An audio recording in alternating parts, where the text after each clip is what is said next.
Hello student, तो कैसे हैं आप सब। आज हम बात करेंगे प्रोटीन की संरचना के बारे में। इससे पहले वाली जो वीडियो मैंने बनाई थी उसमें मैंने आपको प्रोटीन की परिभाषा और उसके क्लासिफिकेशन के बारे में बताया था। इस वीडियो में मैं आपको बताऊंगा प्रोटीन की संरचना क्या होती है, उसको कितने भागों में विभाजित किया गया है। तो प्रोटीन की संरचना के बारे में बात करने से पहले हम प्रोटीन के कुछ आवश्यक चीज़ों के बारे में बात कर लेते हैं, कुछ लक्षणों के बारे में बात कर लेते हैं। ठीक है, तो सबसे पहले हम देखते हैं कि प्रोटीन अणु का निर्माण एमिनो अम्लों के अणुओं से होता है। ठीक है, तो प्रोटीन्स किससे मिलकर बनी होती है? एमिनो अम्लों के अणुओं से मिलकर बनी होती हैं। प्रोटीन का जल अपघटन करने पर एमिनो अम्ल प्राप्त होते हैं, और जब हम प्रोटीन्स का जल अपघटन करते हैं तो हमें एमिनो अम्ल प्राप्त होते हैं अधिक संख्या में। प्रोटीन के अणु में एमिनो अम्ल पेप्टाइड बंध के द्वारा जुड़े हुए होते हैं। अब जो प्रोटीन्स होती हैं उसके अंदर जो है बहुत सारे एमिनो एसिड्स पाए जाते हैं। तो ये जो एमिनो एसिड्स होते हैं, ये आप परस्पर पेप्टाइड बंध के द्वारा क्या होते हैं, जुड़े हुए होते हैं। पेप्टाइड बंध का निर्माण एमिनो अम्लों के NH2 समूह व COOH समूह की परस्पर क्रिया से होता है। और पेप्टाइड बंध का जो निर्माण होता है, तो आपको पता है कि जो प्रत्येक जो एमिनो एसिड होता है उसके अंदर एक NH2 समूह और एक क्या होता है, एक NH2 समूह और एक COOH समूह पाया जाता है। तो दो अलग अलग एमिनो एसिड्स के COOH समूह और NH2 समूह आपस में क्रिया करके और पेप्टाइड बॉन्ड का निर्माण कर लेते हैं। इसमें से जो है जल बाहर निकल जाता है और पेप्टाइड बॉन्ड का निर्माण हो जाता है। तो आप इसको इस क्रिया से समझ सकते हो कि ये एक अल्फा एमिनो एसिड है, एक दूसरा अल्फा एमिनो एसिड है। ये परस्पर क्रिया करेंगे तो यहाँ से जल बाहर निकल जाएगा और CONH जो कि पेप्टाइड बॉन्ड होता है वो बन जाता है।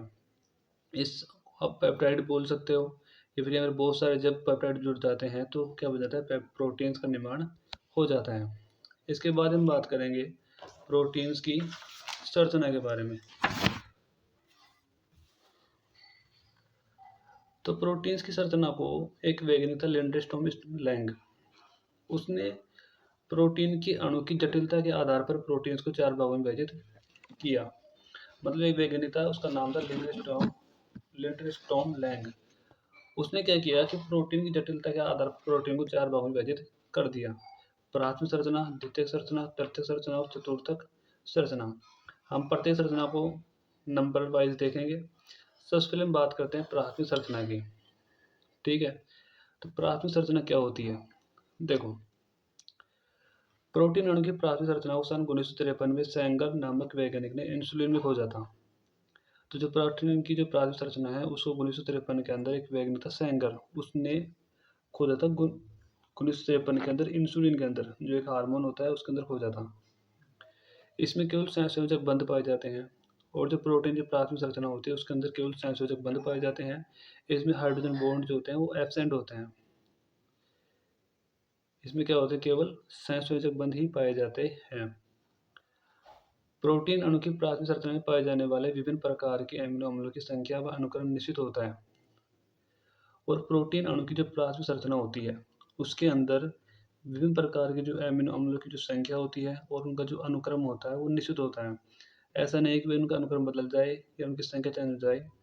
एमिनो अम्लों की संख्या और उनका जो अनुक्रम होता है वो निश्चित होता है। ठीक है, ठीक है, नेक्स्ट लाइन देखते हैं।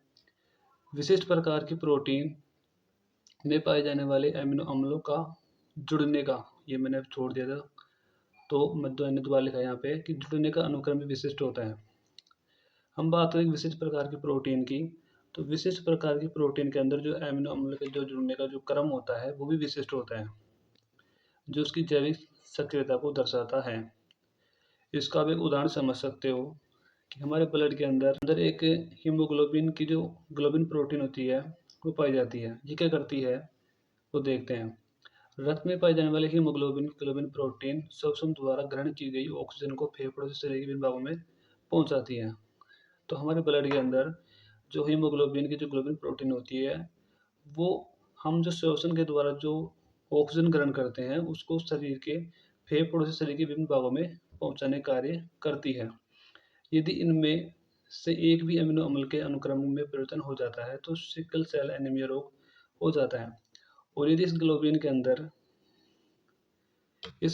अंदर जो एमिनो एसिड्स पाए जाते हैं, यदि उनका अनुक्रम चेंज होता है, जैसे मान लो 3 नंबर का जो एमिनो एसिड है 5 नंबर पे आ जाए या 5 नंबर का थ्री पे आ जाए, तो क्या होगा, तो जो व्यक्ति होता है उसके अंदर सिकल सेल एनीमिया रोग हो जाता है।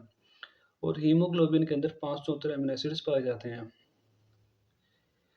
हीमोग्लोबिन, जैसे कि मैंने आपको बताया कि प्रत्येक प्रकार की जो प्रोटीन होती है उसके अंदर अमीनो अम्लों की संख्या और अनुक्रम निश्चित होता है।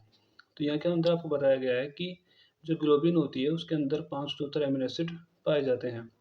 इसको मैंने चित्रकर समझाया मैंने आपको, वो देखते हैं।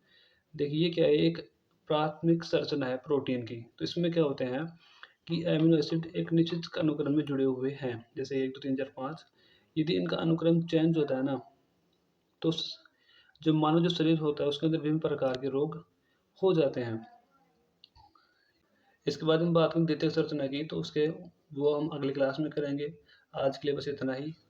Thanks for watching.